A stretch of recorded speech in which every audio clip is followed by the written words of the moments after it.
Vous savez, il y a un petit rituel juif qui se fait vers le printemps où les gens recherchent avec une petite lumière toutes les miettes de pain qu'ils peuvent trouver pour s'en débarrasser complètement. Même quelque chose d'un peu, avec un caractère souvent un peu obsessionnel chez certaines personnes, mais ils le font avec cette petite lumière.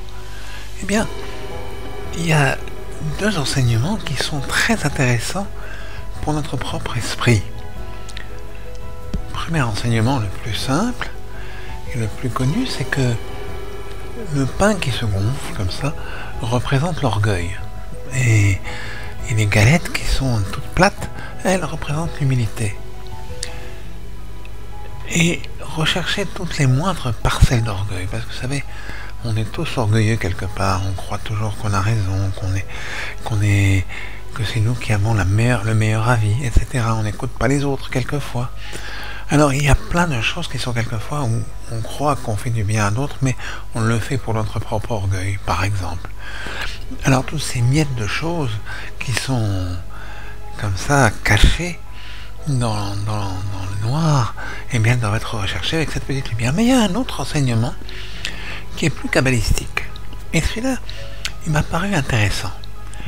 Dans le Talmud, lorsqu'on parle de cette recherche comme ça des moindres bouts ou miettes de pain, on dit « Oh, la nerf, à la lumière d'une bougie », ça commence comme ça, pour donner un horaire. Alors on dit quel est l'horaire? À la lumière d'une bougie. Alors, la traduction de dire à la lumière d'une bougie, le Talmud est très comme ça, les choses ne veulent pas toujours dire ce qu'elles ont l'air de dire. Il dit à la lumière d'une bougie, les avis se discutent, etc. Et après une discussion, tout le monde est pratiquement d'accord que ça veut dire la nuit. Pourquoi la nuit s'appelle-t-elle lumière? Les kabbalistes nous expliquent que c'est une façon de voir les choses. On va toujours voir les choses d'une manière qui est... Le monde est donc décrit comme une espèce de nuit. Il y a une nuit qui fait qu'on est enfermé, limité. D'ailleurs, lorsqu'on parle de la sortie d'Égypte qui est racontée dans cette fête, eh bien, Égypte et le mot Égypte et limite sont les mêmes mots. On a des limites depuis le début de la vie. Quand on commence à l'école, il y a toujours les enfants qu'on aligne comme ça, même ceux qui bougeaient beaucoup. Alors, non, vous ne bougez plus, vous restez sur votre chaise.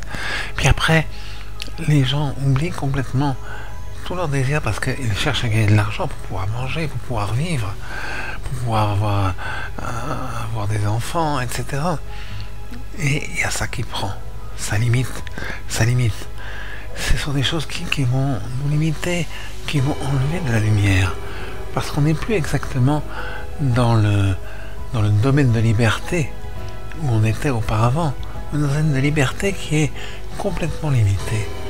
Et il y a le travail, il y a les problèmes de santé, il y a toutes sortes de choses qui sont des choses qui nous limitent. Or, cette petite lumière, elle est intéressante parce qu'elle permet de éliminer toutes les limites et de donner une liberté, une vraie liberté, de ne plus être en esclavage des choses de la vie. Alors, pourquoi la lumière et les ténèbres? Les ténèbres, c'est un monde en soi. Si vous êtes dans le noir, la nuit, comme ça, avec quelquefois des choses, vous avez l'impression de voir des formes, vous avez l'impression de... Elles prennent comme une espèce de vie, ces ténèbres. Le noir n'est jamais vraiment noir. Il a une espèce de vie bizarre qui peut devenir très, très, très effrayante. Pour certaines personnes, c'est extrêmement effrayant. Et alors, en allumant une lumière, comme les enfants qui ont peur la nuit, on leur met une petite veilleuse. La lumière, elle permet de libérer de cette peur, de cette peur du noir, de cette peur des ténèbres. Parce que cette lumière, elle libère de toutes les limites. Elle libère de cet enfermement des limites. Alors, lorsqu'on parle de la nuit, bien sûr, la nuit, elle se divise en plusieurs parties. Il y a quelque chose de très très poétique, vous allez voir. On dit que la première partie de la nuit, donc le coucher du soleil, jusqu'à minuit, et ce qu'on appelle minuit chez les kabbalistes, ce n'est pas minuit, l'horaire qu'on a l'habitude nous, c'est le milieu de la nuit.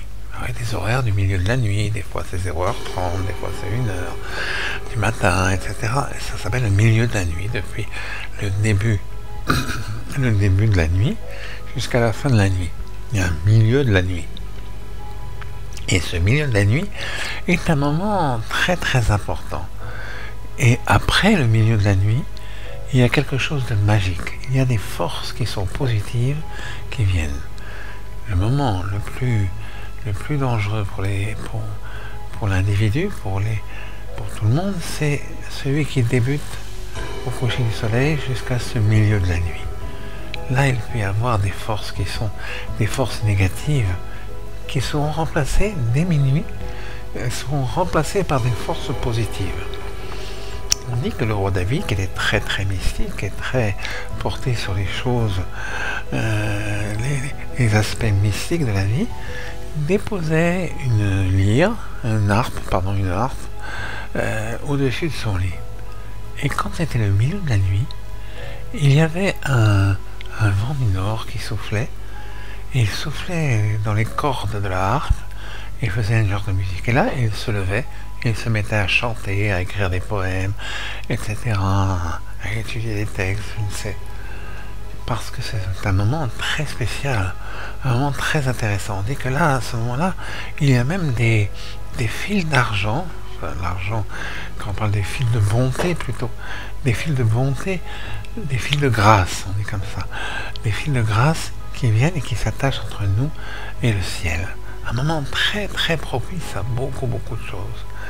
Donc, après le milieu de la nuit jusqu'au lever du soleil, ce sont des moments, même s'il fait noir quand même, qui sont extrêmement propices à la prière, à avoir des actions spirituelles. Tout cela pour dire donc que cette petite lumière de la nuit comme ça, elle a cette symbolique de libération pour un bien-être, pour que tout se passe bien pour nous et ça se passera bien pour vous. Si vous avez la possibilité, et bien de temps en temps, levez-vous un petit peu au milieu de la nuit ou au début très très tôt, avant le lever du soleil. Même le lever du soleil, c'est un moment très très propice aussi. Et là, vous verrez des choses très très intéressantes et des réalisations de beaucoup de vos désirs. Ce sont les moments mystiques. On les appelle les moments de volonté. Et il faut vouloir quelque chose pour que